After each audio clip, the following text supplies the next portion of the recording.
출애굽기 12장 1절부터 14절. 구약성경 98쪽에 있습니다. 출애굽기 12장 1절부터 14절 교도하도록 하겠습니다. 자, 1절을 먼저 읽겠습니다. 여호와께서 애굽 땅에서 모세와 아론에게 일러 말씀하시되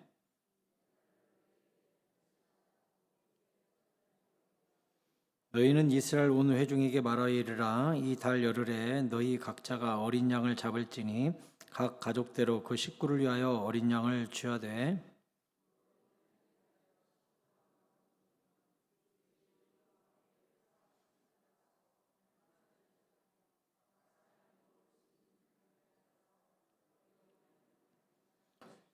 너희 어린 양은 흠없고 1년 된 수컷으로 하되 양이나 염소 중에서 취하고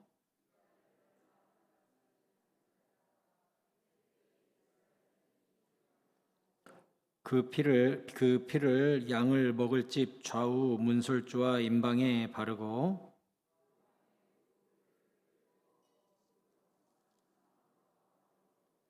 날 것으로나 물에 삶아서 먹지 말고 머리와 다리와 내장을 다 불에 구워 먹고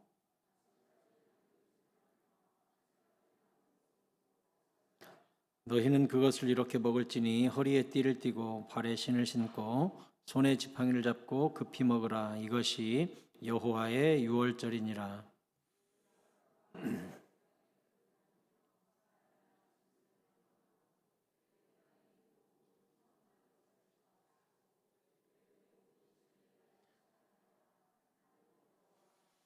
내가 애굽 땅을 칠 때 그 피가 너희가 사는 집에 있어서 너희를 위하여 표적이 될지라. 내가 피를 볼 때 너희를 넘어가리니 재앙이 너희에게 내려 멸하지 아니하리라. 너희는 이날을 기념하여 여호와의 절기를 삼아 영원한 규례로 대대로 지킬지니라. 아멘. 할렐루야. 오늘도 주님의 은혜가 우리를 덮어주실 줄 믿습니다. 옆 사람과 인사하시죠. 잘 오셨습니다. 은혜 많이 받고 가세요.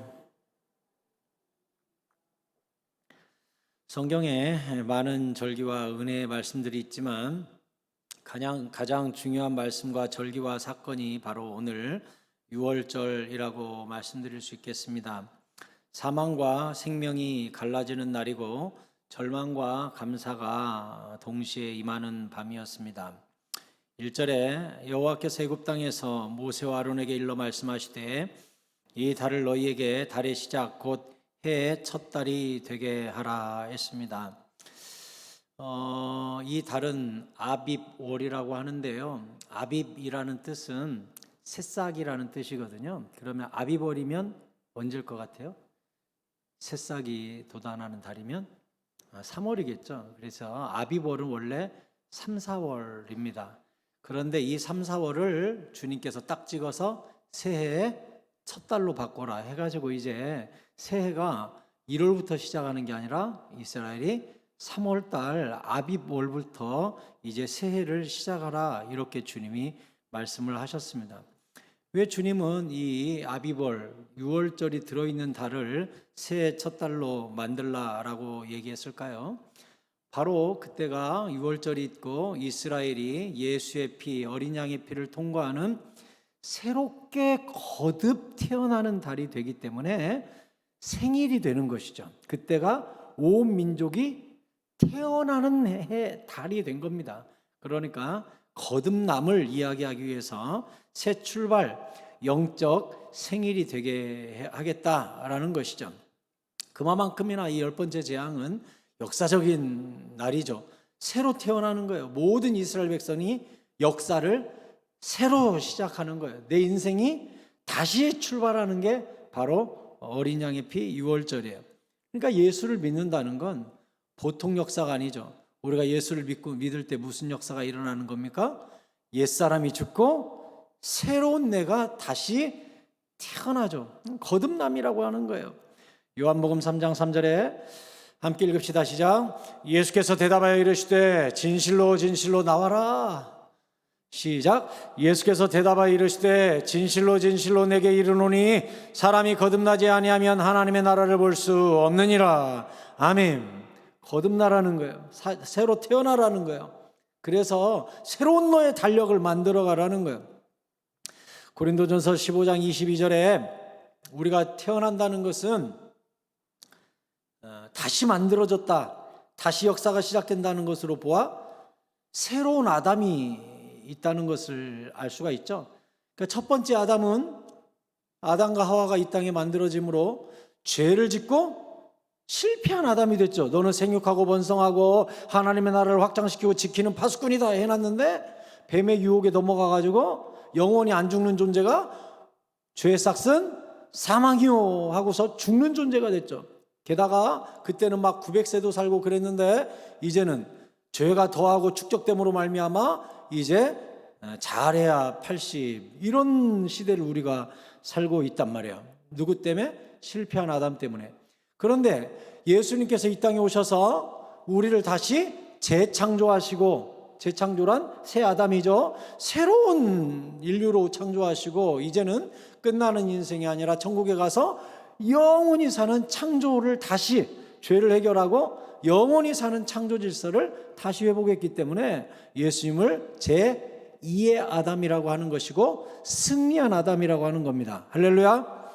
자, 봅시다. 고린도전서 15장 22절에 아담 안에서 모든 사람이 죽은 것 같이 그리스도 안에서 모든 사람이 삶을 얻으리라. 아멘. 첫 번째 아담은 우리에게 죽음을 선물했으나 두 번째 아담이신 그리스도는 우리에게 새 삶을 주셨다는 거예요. 그래서 고린도전서 15장 45절에 다 같이 읽읍시다. 시작. 기록된 바 첫사람 아담은 생명이 되었다함과 같이 마지막 아담은 살려주는 영이 되었나니. 아멘. 첫 번째 아담은 우리에게 죽음을 가져왔고 마지막 아담, 두 번째 아담이신 예수 그리스도는 우리에게 살려주는 영으로 와서 죽음을 해결하는 영이 되어 주셨다는 거예요. 그게 바로 이 유월절 사건이에요. 유월절이 우리에게 인생의 새로운 역사를 주고 새 아담으로서 새로운 창조를 일으키셨기 때문에. 그래서 사도 바울은 이렇게 고백했습니다. 고린도후서 5장 17절에 그런즉 누구든지 그리스도 안에 있으면 새로운 피조물이라 이전 것은 지나갔으니 보라 새 것이 되었도다. 아멘. 이전 것은 그럼 뭐라는 걸 알 수 있어요? 첫 번째 아담이 물려준 죽어버리는 저주받는 아담, 저주받는 인생, 그게 지나갔어요.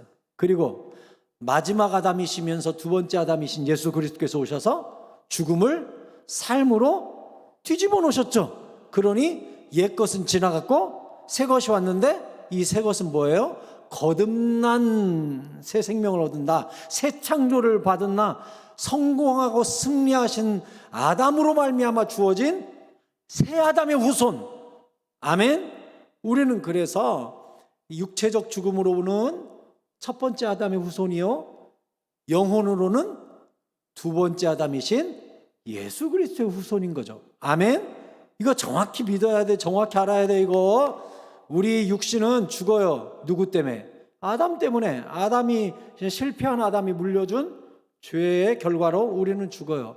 그런데 영혼은 안 죽고 천국에 가서 영원히 살게 되었어요. 그래서 예수님이 뭐라 그랬어요? 살리는 것은 영이니 육은, 지난주에 읽어드렸어요. 살리는 것은 영이니 육은 무익하니라. 그러니까 이 죽어버리는 육은, 아담으로부터 물려받아 죽는 육은 무익한 거 아무것도 아니에요.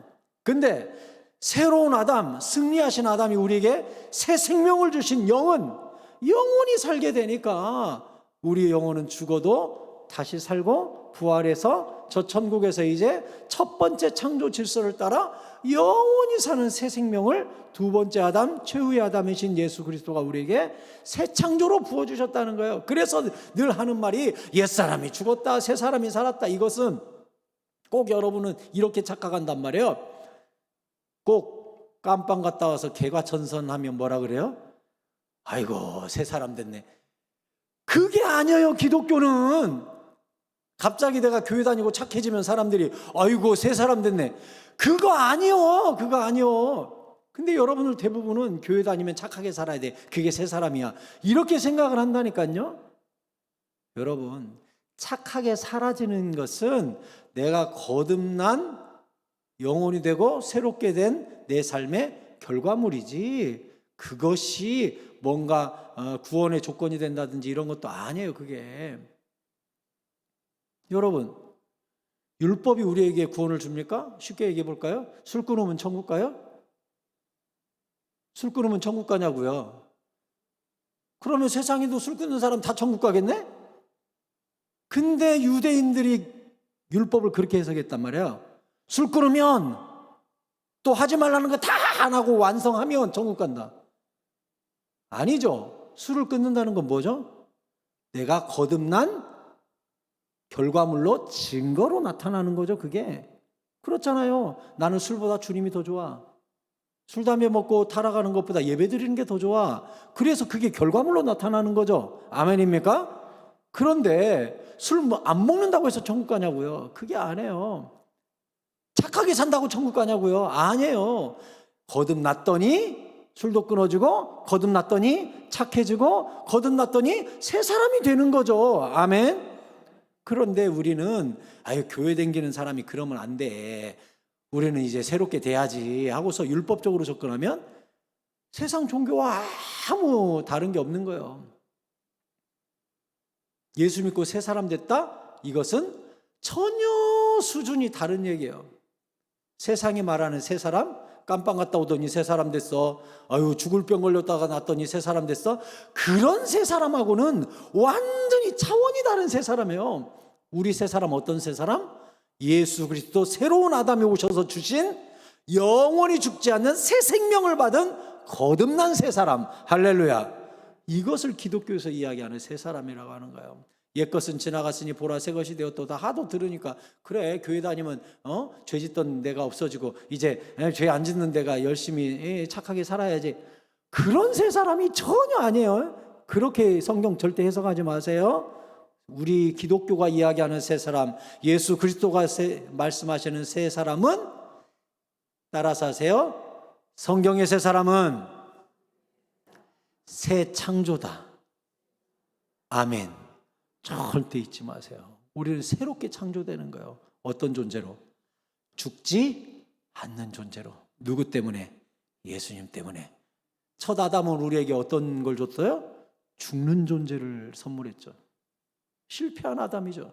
두 번째 아담이신 예수 그리스도는 우리에게 영원히 안 죽는 거듭난 생명을 새 선물로 우리에게 주었죠. 이것을 새 생명이라고 하고, 이걸 거듭났다고 하고, 이걸 새 사람이라고 하고, 보라 새 것이 되었도다라고 하는 거예요. 아멘. 절대적으로 이거 잊지 마세요. 다시 고린도후서 5장 17절 이제 읽으면은 다시 다르게 들릴 거예요. 한번 읽어봅시다. 시작. 그런즉 누구든지 그리스도 안에 있으면 새로운 피조물이라. 이전 것은 지나갔으니 보라 새 것이 되었도다. 아멘.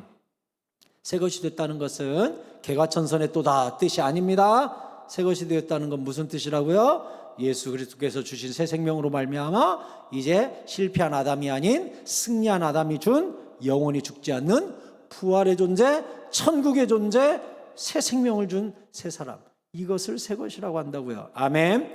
그래서 새 사람은 어떻게 삽니까? 이 땅에 살면서 에베소서 4장 22절에 너희는 유혹의 욕심을 따라 썩어져가는 구습을 따르는 옛사람을 벗어버리고 오직 너희의 심령이 새롭게 되어 하나님을 따라 의와 진리의 거룩함으로 지으심을 받은 새 사람을 입으라. 아멘. 자, 우리가 거듭났어요. 그래서 새 나라 백성이 됐어요. 그래서 우리가 새 백성이 됐습니다. 이제 거듭나가지고. 그래서 이 땅에서 주님이 회개하라 천국이 가까이 왔느니라 해가지고 회개한 사람은 거듭나서 이 땅에서부터 천국 백성이 돼요. 그래서 사도 바울 고백대로 내가 이 땅에서 이미 천국 시민권을 받아요. 그러면 천국 시민권을 우리가 이미 받았기 때문에 달라져요. 많은 게. 첫 번째는 내 신분이 달라지죠. 나는 천국 시민이에요. 이 땅에 살면서 천국 시민권을 이미 예수 믿고 발급받았기 때문에. 두 번째는 그 나라에 갔으니까 뭐가 바뀌어요? 왕이 바뀌죠. 그래서 내가 섬기는 왕은 이제 여호와 하나님이 왕이 돼요. 이제 새 나라의 새 임금이에요, 그분이. 그런데 그 임금이 우리를 통치해요. 무엇으로? 헌법으로? 법률로? 뭘로? 성경으로. 성경 말씀으로 우리를 통치해요. 그래서 주님을 사랑하는 자는 말씀에 순종하죠. 왜? 이 법이 천국 백성의 새로운 법전이니까 이게. 그래서 이 땅의 법뿐만 아니라 성경의 법을 따라 우리는 살죠. 그러다 보니까 우리의 삶이 세상 사람들과 수준이 달라요. 어떤 수준이죠? 세상은 너를 괴롭히는 자를 고소해서 복수해야 돼요. 근데 주님은 뭐라 그랬어요? 고소하지 말라 그랬어요. 이 뺨을 맞으면 가서 세 대를 더 때리라 그랬어요? 성질나 죽겠네. 말 안 하고 살라니까 미쳐버리겠구만 하고서 확 갚아버려야 돼요? 아니에요. 성경이 뭐라 그랬어요? 베드로가 열받아가지고 네가 주님을 건드려 하고 칼로 확 휘둘렀는데 말고의 귀가 잘라졌죠? 주님이 붙여주시면서 뭐라 그랬어요? 이것도 참으라. 이것도 참으라. 기독교인은 바보가 되라 그랬어요. 속옷을 달라 그러면 겉옷을 또 줘야 되고, 오리를 동행하자 그러면 심리도 같이 가야 되고, 바보처럼 살으라 그랬어요. 전혀 다른 수준의 법률이 여기 새롭게 기록이 되어 있어요. 세상은 복수하고 고소하라 그러지만 주님은 고소도 하지 말고 복수도 하지 말고 심지어 뭐라고 얘기했냐? 원수를 위하여 축복하고 저주하지 말라. 심지어 원수까지 사랑하래. 말도 안 되는 법률이 우리에게 주어졌어요. 그리고 그것을 향해 우리는 노력을 해요. 그게 천국 시민이에요. 천국 시민 아닌 사람은 뭐라고 하죠? 이렇게 말합니다. 내가 예수냐? 예수님이나 그렇게 살지 내가 그렇게 살 수가 있냐? 그러면 주님이 산상수훈을 뭐하러 적어놨어? 그러면 뭐하러 산상수훈에 이쪽 뺨을 맞으면 저쪽 뺨을 대라고? 그 말씀 주님이 지우지. 어차피 니들은 흉내도 못 낸다. 그러고 지우지. 왜 써놨어요? 지키라고. 지키라고 써놨어요. 그래서요, 성도들끼리 고소하면 안 돼요. 멱살 잡아도 안 돼요. 복수해도 안 돼요. 가서 그 성도 욕해도 안 돼요. 하지 마세요. 그거 절대 하지 마세요. 주님이 하지 말라 그래서요. 우리는 새로운 법률을 따라가는 사람이라고, 새 사람이라고, 새로운 나라 백성이라고, 날마다 십자가를 지고 억울하라고 주님이 그렇게 말씀하셨어요. 주님 속 터져서 못 살겠는데요? 억울해 죽을 것 같은데요? 주님이 뭐래요? 나만큼 억울하냐? 나만큼 억울하냐? 그래서 주님이 내가 억울한 것만큼, 울었던 것만큼, 참았던 것만큼 천국에서 상을 주는 거예요. 이 땅에서 승질낼 거 다 냈는데 무슨 상을 받아요? 이 땅에서 하나도 안 참았는데 무슨 상을 받아요? 승질낼 거 다 승질내고 복수할 거 다 복수하고 고소할 거 다 고소했는데 주님이 뭐라 그랬습니까? 사랑할 수 없는 자를 사랑해야 상이 있지, 사랑할 수 있는 자를 사랑하는 건 세리와 죄인도 하지 않느냐? 강도도 지 새끼는 사랑해요. 살인범도 지 새끼는 사랑해요. 그건 누구나 할 수 있어요. 그런데 원수 사랑하는 건 크리스찬밖에 못해요. 그건. 그래서 주님이 그것에 대해서 상을 주시겠다고 한 거예요. 남이 할 수 없는 걸 했기 때문에, 남이 못 참는 걸 참았기 때문에, 남은 다 복수하는데 너는 이를 악물었기 때문에, 내가 예수 때문에 참는다 했기 때문에 예수님이 갚아주는 거예요. 그걸. 천국은요, 내가 이 악물었던 것만큼 상을 주시고, 내가 울었던 것만큼 상을 주시고, 참았던 것만큼 주시는 곳이지, 내가 해먹을 대로 다 해먹었는데 무슨 천국에서 상이 있겠어요? 바리새인들 이 땅에서 돈 벌 거 다 벌고, 성경에 써 있어요. 바리새인들은 돈을 좋아하는 자라. 바리새인들 돈 엄청 좋아했습니다. 돈 싹싹 긁어갔어요. 그리고 칭찬 듣기를 좋아하는 자들입니다. 사거리 한가운 데서 늘어진 옷을 입고 오 아버지 쉬어 금식을 합니다. 일주일에 하루씩 막 금식을 하면서 자기의 거룩함을 드러냈습니다. 그때 주님이 그 모습을 보고 뭐라고 하셨죠?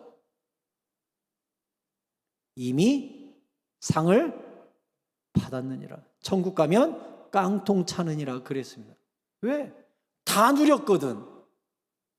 다 누렸어. 돈이고 명예고 칭찬이고 다 해먹었는데 천국에 뭐가 있겠어요? 깡통밖에 없지. 교회 일하다 보면 목사님은 왜 이렇게 몰라주나? 왜 이렇게 성도들은 나를 몰라주나? 죽어라 열심히 해도 하나도 달라지는 건 없고 여전히 무시당하고 이게 뭔가? 갑자기 힘 쪽 빠질 때 있습니다. 내가 이러려고 울려고 내가 왔던가? 내가 그러려고 봉사하러 자원했던가? 눈물 쭉 날 때 있습니다. 갑자기 초라해질 때 있습니다. 갑자기 쓸쓸해질 때 있습니다. 그때 주님이 뭐라고 하는 거예요? 내가 다 보았노라 하는 거예요. 내가 다 보았노라. 내가 너의 눈물방울을 주의 병에 담았노라. 내가 다 적었노라. 왜 우울합니까? 천국을 안 믿으니까 그러죠. 왜 슬픕니까? 왜 외롭습니까? 천국의 보상이 안 믿어지니까 그러죠. 예수님이 뭐라 그랬습니까? 거짓으로 너희를 거스려 모든 악한 말을 할 때에 기뻐하고 즐거워하라. 거짓으로 나를 거스려 모든 악한 말을 해. 막 루머를 흘려. 막 소문이 돌아. 내가 하지도 않은 걸 막 했다 그래. 그때 음에 열받는 거 저거 불러갖고 내가 한판 해버릴까? 성경이 뭐라 그랬어요? 그냥 조용히 기뻐해라. 그냥 조용히 히히히 하고 웃어라. 왜요? 네가 루머에 시달린 것만큼, 소문에 시달린 것만큼, 악한 소문에 쥐어뜯긴 것만큼 하늘에서 상이 큼이라 그랬어요. 여러분, 여러분에 대한 악한 소문이 돌거든 해명 하나도 하지 마세요. 그냥 잠자리에 누워서 웃으세요. 천국에서 상이 크구나. 억울해 죽겠어. 내가 하지도 않았는데 막 수근거리고 내가 욕 뒤지게 먹었어. 그러면 집에 가서 천국 장부에 또 겁나게 써졌겠네. 할렐루야 하고 웃으래. 내가 하지도 않은 얘기를 막 했다라고 이야기하고 억울해지거든. 웃으래. 기뻐하래요. 성경에. 하나님이 다 적고 있대요. 이게 거듭난 자의 삶이에요. 이게 거듭난 자는 국가가 바뀌었거든. 어느 나라로? 하늘나라로. 그러니까 하늘나라만 생각해. 이 땅에서의 평판 아무렇지 않아. 이 땅에서 거지같이 사는 거 아무렇지도 않아. 내가 얼만큼 여기서 억울한 거 참고 고난을 참고 여호와를 신뢰하고 내가 인내했는가, 이거에 따라 천국에서 어마어마하게 상이 쌓인다는 거 아니까 남이 괴롭힐 때도 웃어, 시달려도 웃어, 소문이 돌아도 웃어. 왜요? 그것만큼 천국에서 계속 쌓이니까. 근데 내가 입이 없냐 주먹이 없냐 불러다가 한판 해버렸다. 천국에서 내 상급이 우르르 없어지네. 천국 창고에서 그냥 상급이 쭉 빠져나가네. 왜? 이미 상을 받았느니라. 네가 이미 다 해먹었느니라. 이미 네 자존심 다 높였느니라 하고 천국에서 도로 싹 지워버려요. 지우개로 깨끗이 지워버려요. 그럼 쓰겠냐고요. 억지로 억울할 필요는 없으나 억울한 일에 빠졌거든 해명할 필요도 없어요. 주님이 아시면 좋게요. 찬송에도 우리 CCM에도 복음성가에도 있잖아요. 당신의 그 헌신이 전국에서 해같이 빛나리 하면서 저 후렴에 가면 뭐라고 돼 있어요? 주님이 기억하시면 좋가리. 왜? 이 땅에서 헌신하고 봉사한 거 아무도 몰라줘도 주님이 기억하시면 충분한 거예요. 충분한 거.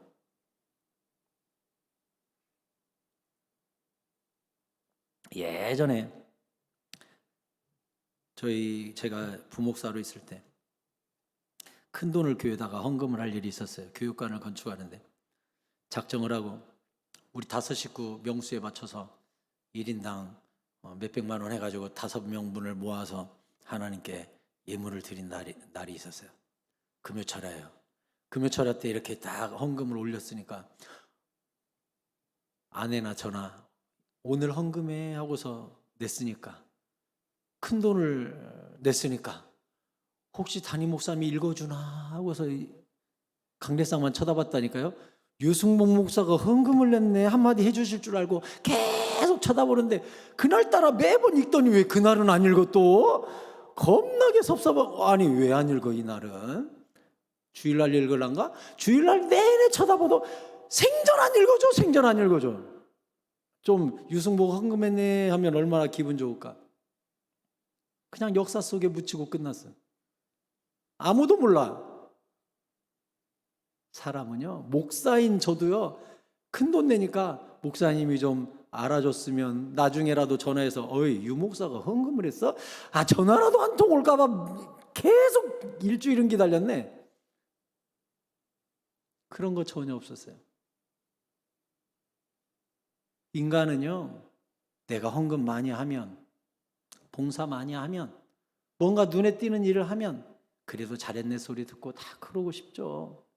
여러분에게 칭찬하지 말라는 거 아니에요. 저는 우리 교회가 칭찬이 풍성한 교회가 되기를 원합니다. 아멘.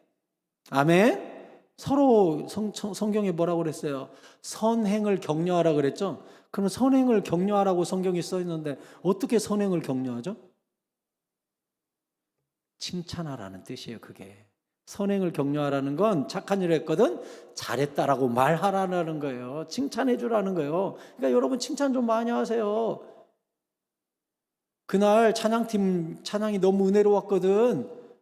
찬양팀한테 문자라도 오늘 찬양이 너무 은혜로웠어요 하고서 문자라도 한번 보내주고, 설교가 너무 은혜로웠거든. 목사님 오늘 설교는 꼭 저한테 하는 말 같아서 참 좋았어요 하고 문자도 좀 보내고. 왜 이렇게 수줍음이 많은지 몰라. 선한 일을 격려하래요. 자꾸 선한 일을 격려하래요. 하지만 칭찬 들으려고 하지는 마세요. 예. 칭찬하거든 감사합니다 하고, 그렇다고 칭찬 못 받았다고 또 섭섭해하고 이럴 필요가 없는 게, 다 천국에서 주님이 기억하시면 족하리. 주님이 다 보고 계시고 다 적고 계신데, 내가 얼마를 헌금했든 얼마를 봉사했든 얼마를 헌신하고 내 시간을 투자했든 무슨 상관이에요. 주님이 기억하시면 족하지. 아멘입니까? 이게 천국 시민권자의 가치관이에요. 우리는 어디를 살고 있으니까? 천국을 살고 있으니까. 이 땅에서 칭찬받아서 이미 상을 받았느니라 하느니 천국에서 주님이 기억하시는 게 최고지 하고, 그래서 주님이 이 원리를 설명하기를 오른손이 하는 일을 왼손이 모르게 하라 그래서요. 네. 알려버리면 상을 받아버리니까 오른손이 하는 일을 왼손이 모르게 해서 하나님만 알게 해라. 그러면 하나님이 갚아줄 거 아니냐. 그렇게 천국 시민권자의 가치관을 가르쳐 주셨단 말이에요. 이게 거듭난 자의 삶이야. 베드로전서 4장 1절에 그리스도께서 이미 육체의 고난을 받으셨으니 너희도 같은 마음으로 갑옷을 삼으라. 이는 육체의 고난을 받은 자는 죄를 그쳤음이니 그 후로는 다시 사람의 정욕을 따르지 않고 하나님의 뜻을 따라 육체의 남은 때를 살게 하려 함이라. 아멘. 새로운 시민권자는 이 땅의 죄를 그치고 이제 남은 삶을 하나님의 뜻을 따라. 이게 무슨 뜻입니까? 내 삶은 새로운 왕이 생겼다는 거죠. 어떤 왕? 하늘의 임금 여호와 하나님, 그분의 뜻을 따라 육체의 남은 때를 사는 것이 천국 시민권자의 삶이라 그래서요. 그러니 이제 우리는 이 말씀을 쫓아서 사는 거예요. 말씀을 묵상하고 말씀을 공부하고, 그렇게 해서 우리의 인생의 남은 때를 주님을 주인으로 삼고 그 성경 말씀을 법전으로 삼아서 사는 것, 이게 천국 시민권자, 새로운 생애를 맞이한 자, 유월절을 통과한 자의 삶이라고 성경이 가르쳐 줍니다. 아멘. 3절에 너희는 이스라엘 온 회중에게 말하여 이르라. 이달 열흘에 너희 각자가 어린 양을 취할지니 각 가족대로 그 식구를 위하여 어린 양을 취하되 그 어린 양에 대하여 식구가 너무 적으면 그 집의 이웃과 함께 사람 수를 따라서 하나를 취하며 각 사람이 먹을 수 있는 분량에 따라서 너희 어린 양을 계산하라 했습니다. 자, 각 가족별로 양을 잡아서 먹고 피를 바르라 그랬는데, 식구가 너무 적어가지고 고기가 남을 것 같으면 두 집이 한 마리를 잡고, 그래도 남을 것 같으면 세 집이 한 마리를 잡고 해가지고 이게 부족하거나 남지 않게 계산을 잘 해서 양을 잡아라. 이렇게 성경이 가르쳐 주었습니다. 자, 이 6월절 행사는 오늘 성경에 보니까 가족 행사라는 걸 알 수 있죠. 왜? 가족의 집 앞에 피를 발라야 되고 고기도 가족이 먹어야 되는 거예요. 그래서 주님이 주신 복음의 최소 단위, 그리고 최소의 작은 조직의 교회는 뭐다? 가정이라는 걸 알 수가 있어요. 사도행전 16장 31절에도 이르되 주 예수를 믿으라 그리하면 너와 내 집이 구원을 받으리라 했어요. 예수를 믿고 가족이 구원을 받아서 가장 먼저 출발해야 될 교회는 가족교회, 가정교회라는 것을 성경이 가르쳐 주고 있어요. 그러니 먼저 예수 믿은 사람의 첫 번째 선교지는 어디다? 가족이 선교지, 가족이 선교지. 가족이 예수의 보혈이 대변되는 어린 양을 가족이 먹고 가족의 문설주 앞에 피를 바르라. 가족 구원이 우선이다 라고 가르쳐 준 것이죠. 특별히 오늘날 수평 선교가 많이 한국이 있죠. 그래서 각 나라와 족속 가운데 많은 선교사들이 나갔고 인구 대비 전 세계 1위 선교 국가가 우리나라입니다. 절대 숫자로 보더라도 2위죠. 1위는 미국이에요. 미국이 지금도 여전히 많은 선교사를 파송하고 있고 숫자로 봐도 우리 한국 교회가 2위입니다. 2위. 그런데 인구 대비로 치자면 압도적 1위가 우리나라입니다. 선교사를 참 많이 파송을 해요. 그런데 제가 여러분께 종종 말씀드리지만 오늘 한국교회가 눈을 돌려야 될 선교지는 사실 수평선교가 아니라 수직선교예요. 왜? 우리 지금 중고등학생 이번에 기독신문에서 조사를 했어요. 중고등부 50명이 넘는 교회가 전국에 5%가 안 된대요. 5%. 그래서 다음 세대 복음화율이 5%에서 7%밖에 안 돼요. 다음 세대 복음화율이. 우리가 복음화율 5% 이하를 미전도 국가라고 해요. 미전도 종족. 그런데 우리 중고등부 이하 우리 자녀 세대, 손주 세대가 지금 뭐가 됐다? 미전도 종족이 됐다는 거죠. 그러면 지금 우리가 선교사를 어디로 파송해야 되죠? 중고등부로 선교사를 파송해야 돼요. 그리고 유초등부로 선교사를 파송해야 돼요. 거기가 미전도 종족이 됐기 때문에. 그러면 우리는 아이고 우리 중고등부 담당 목사님, 아이고 우리 유초등부 담당 전도사님, 아이고 선교사구나. 맞죠, 선교사죠. 하지만 우리가 잊지 말아야 될 게 있어요. 신명기 6장 6절에 오늘 내가 내게 명하는 이 말씀을 너는 마음에 새기고 내 자녀에게 부지런히 가르치며 집에 앉았을 때인지 길을 갈 때든지 누워있을 때든지 일어날 때든지 이 말씀을 강론하라. 신명기 4장 9절에 오직 너는 스스로 삼가며 내 마음을 힘써 지키라. 그리하여 내가 눈으로 본 그 일을 잊어버리지 말라. 내가 생존하는 날 동안에 그 일들이 내 마음에서 떠나지 않도록 조심하라. 너는 그 일들을 내 아들들과 내 손자들에게 알게 하라. 여러분, 미전도 종족에 파송받은 선교사가 누구라는 걸 알 수 있어요? 교육자들이에요? 선교사님들이에요? 아니에요. 부모들이에요. 부모들 보고 네 자녀에게 부지런히 말씀을 강론하고 가르치고 네가 본바 만난 하나님을 부지런히 알려주라고 했잖아요. 여러분이 선교사예요. 여러분이. 우리 한국교회 다음 세대가 무너진 이유는 교회 교육이 무너져서, 선생님들이 잘못해서, 교육자들이 잘못해서, 물론 그것도 잘못이 있죠. 책임을 통감해야 되고 회개해야 됩니다. 하지만 가장 큰 문제는 뭔 줄 압니까? 우리가 예수 똑바로 못 믿어서 그래요. 우리 어른들이 예수를 똑바로 못 믿고 믿음을 전수해 주지 못했기 때문에 믿음의 대가 끊긴 거예요. 내 책임이라고 그래. 내 책임. 어린 양을 잡아서 그 가족이 모여서 먹고, 그 말은 예수 그리스도를 함께 나누고 복음을 나누고 내 삶으로 전도하고 내 인격으로 전도하고 내 말로 전도하고 그렇게 돼야 되는데 죽어라 성공하라고 가르치고, 교회 갈 시간에 학원 가라고 가르쳐서 애들이 하나님을 섬기기보다 돈을 섬기게 만든 장본인이 우리 아닙니까? 우리. 교회는 좋은 대학 간 다음 가도 되고 11조는 취직 잘한 다음에 해도 된다라고 가르친 게 우리 아닙니까? 우리. 1,000원짜리 한 장을 용돈 주면서도 100원은 헌금해야 된다, 11조다, 그거 주님 거다 라고 가르치지 못한 우리 탓 아닙니까?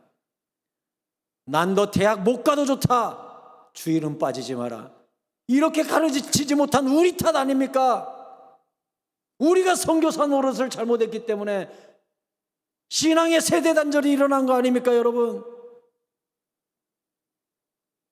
어린 양은 가족이 나누어 먹으라 그랬어요. 지금이라도 오늘 기도할 때 가슴을 치고 여러분 기도하셔야 돼요.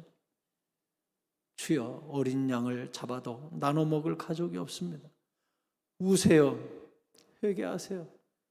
자녀가 혹시 교회를 다니다가 떠난 자녀가 있거든, 가슴을 찢고 회개하세요. 내가 하나님을 가르쳐야 되는데 돈을 가르쳤습니다. 내가 예배를 가르쳐야 되는데 대학을 가르쳤습니다. 내가 주님 예수 믿는 성공을 가르쳐야 되는데 세상의 자격증과 직장의 성공을 가르쳤습니다. 내가 실패한 선교사입니다 하고 가슴을 찢으세요.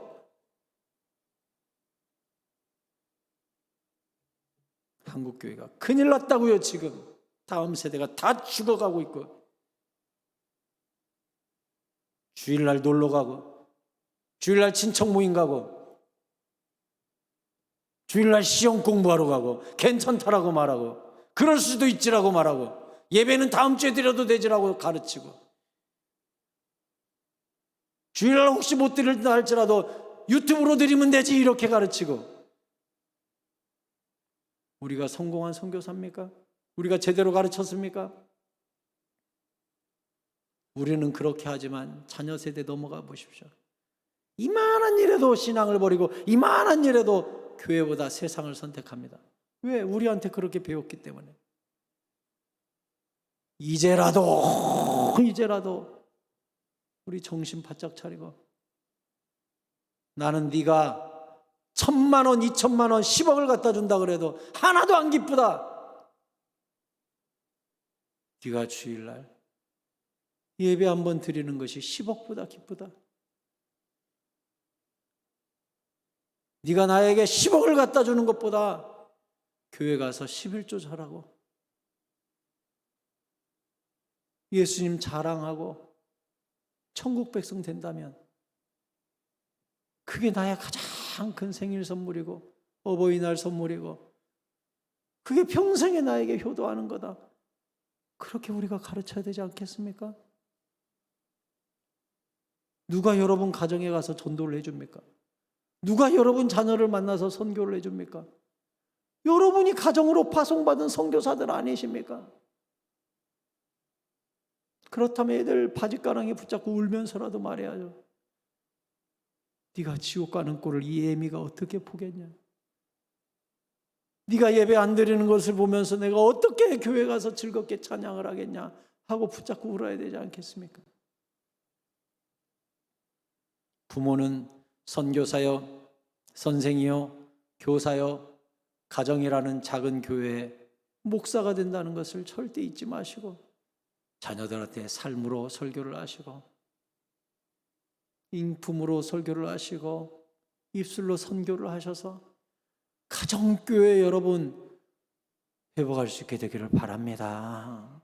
가족들 모여서 양 잡아먹으라고 했잖아요.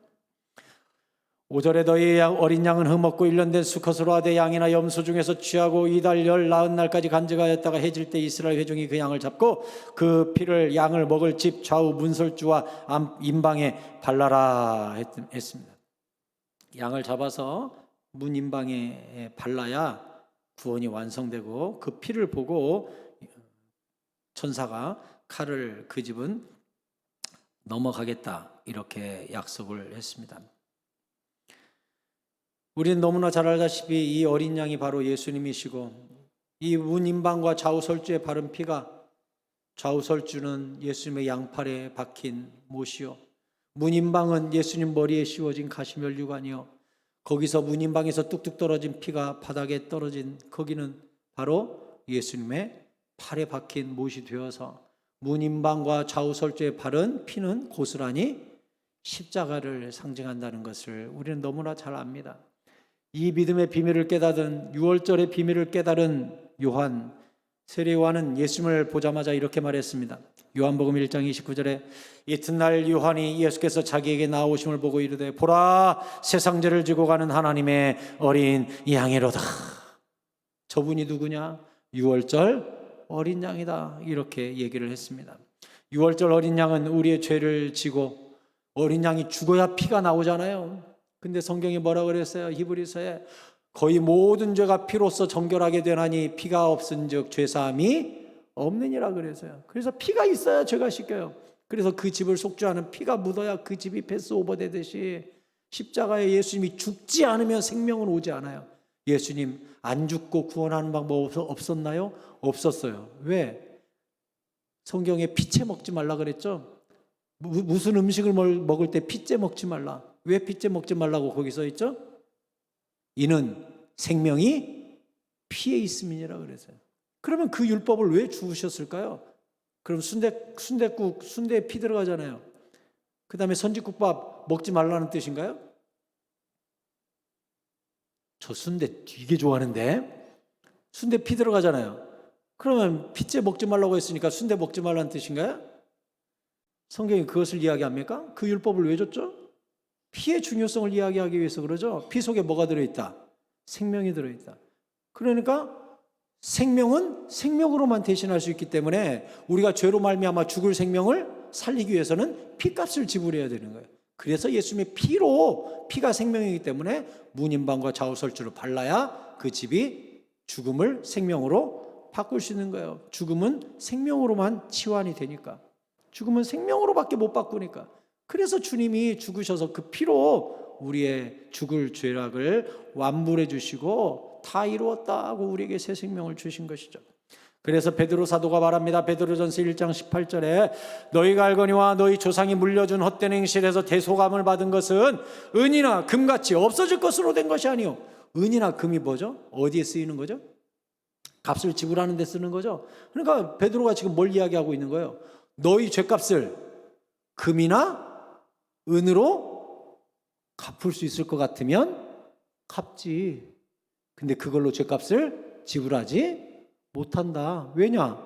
죄는 싹시 사망이고 사망은 생명으로밖에 못 바꾸는데 생명의 값은 뭐다? 피다.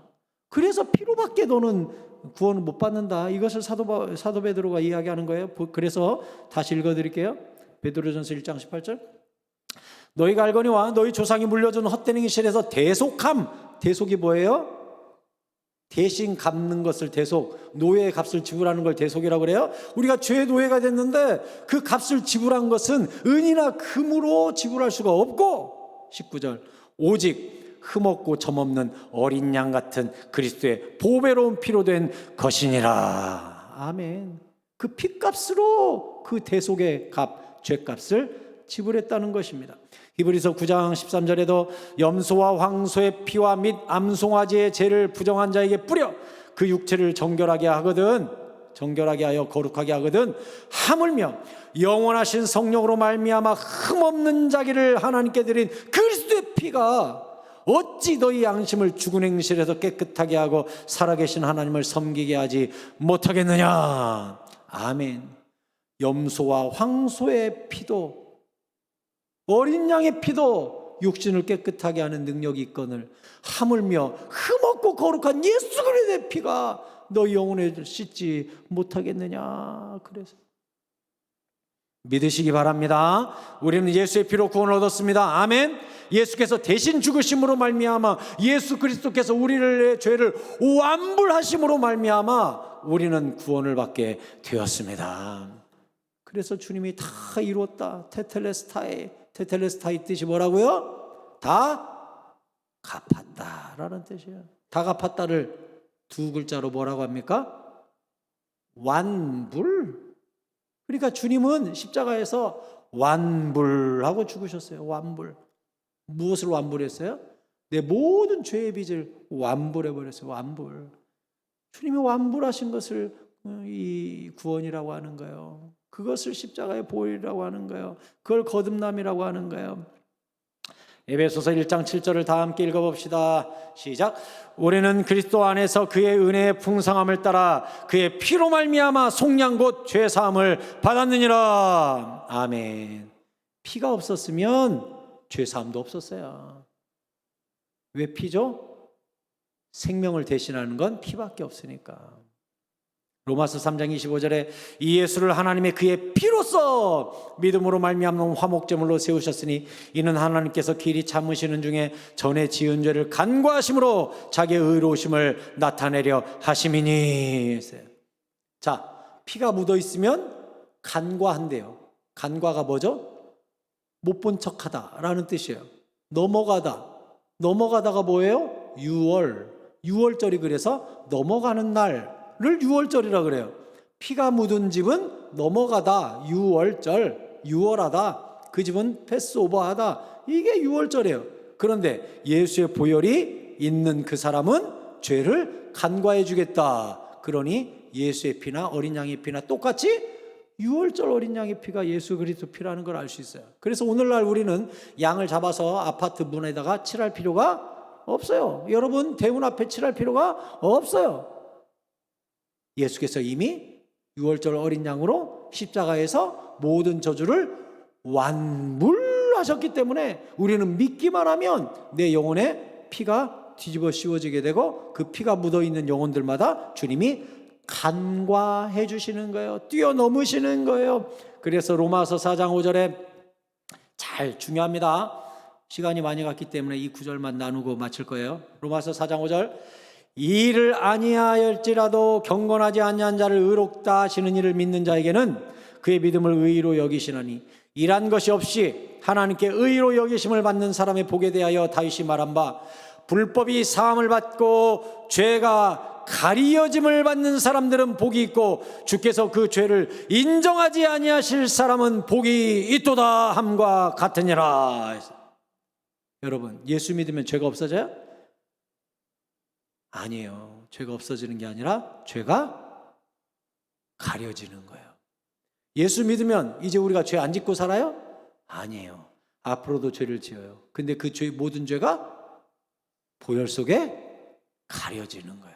그래서 하나님이 우리 죄를 찾으려고 해도 보혈이 두껍게 감싸고 있어가지고 아무리 헤집어봐야 죄가 안 나와.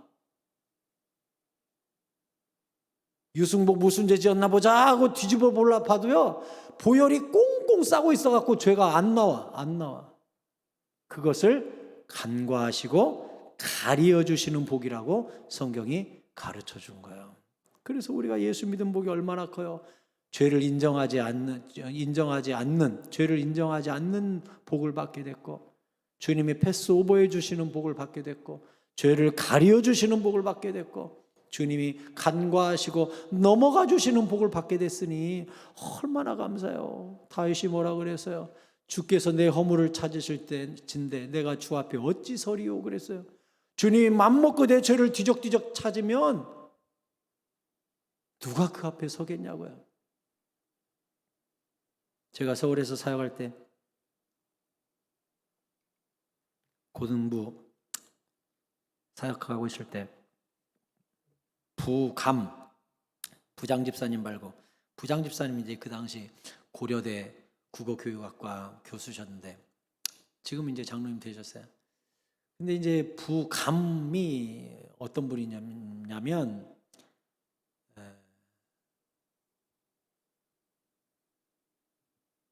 사이버 수사대, 그것도 국립 사이버 수사대 수사과장이 계셨어요. 국정원에 계신 분이에요. 국정원 사이버 수사대. 컴퓨터 아주 도사입니다. 도사. 중3짜리 아들이 가출을 했거든요. 가출을 했는데 아빠 저 찾지 마세요 하고 가출했거든요. 근데 이 집사님이 찾지 말라고? 어딨나 볼까? 딱 컴퓨터 켜가지고 따다다다다 어디에 있구만 가가지고 바로 멱살 잡고 데려왔어요. 얼마나 컴퓨터 실력이 좋은지 뭐 IP 추적하고 뭐뭐 해가지고 금방 잡아갖고 왔어요.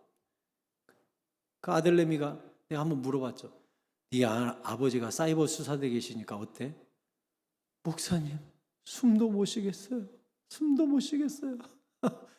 자기가 컴퓨터로 무슨 검색했는지까지 다 안다는 거예요. 살 수가 없어요. 제가 하루는 그 대검찰청 사이버 수사대 계신 그분께 집사님 한번 특강하세요. 그날은 제가 고등부 설교 짧게 하고 그분에게 특강 시간을 드렸는데 PPT를 띄우더라고요. 모자이크 처리해가지고 쫙 PPT를 띄워줬어요. 그래서 나는 저게 뭐냐 이렇게 쳐다보는데 그분이 뭐라 그러냐. 이것은 3년 전에 이혼 소송이 걸렸을 때 남편분 휴대폰에 있었던 서로 욕을 했냐 안 했냐 해가지고 문자를 찾아낸 거를 거기다가 띄워줬더라고요. 근데 그 문자가 3년 전에 보냈던 문자고 지운 지도 3년이 됐어요. 근데 이분이 그 휴대폰 가져다가 3년 전에 지운 문자를 찾아서 거기다가 띄웠더라고요. 그래서 우리한테 특강하면서 여러분 문자 보내고 욕하고 지우면 지워질 것 같아요? 제가요 여러분이 휴대폰 샀을 때부터 지금까지 보낸 모든 문자를 찾을 수 있어요 그러더라고요. 휴대폰만 줘보세요. 여러분이 휴대폰 처음 사서 지금까지 보내고 지운 모든 문자를 제가 찾을 수 있으니까 줘보세요 하더라고요. 그리고 그분 3년 전 거 문자를 쫙 띄워주면서 다 지웠다고 생각했지만 제가 찾으면 다 나와요 그러더라고요. 정말 3년 전에 막 욕한 거 다 띄워주더라고요. 그러면서 그 부감 집사님이 뭐라고 한 줄 알아요? 나도 대검찰청 사이버 수사대에 있는 나도 맘먹으면 여러분 3년 전 4년 전 죄도 다 뒤지는데 하나님이 여러분을 뒤지면 어떨 것 같아요?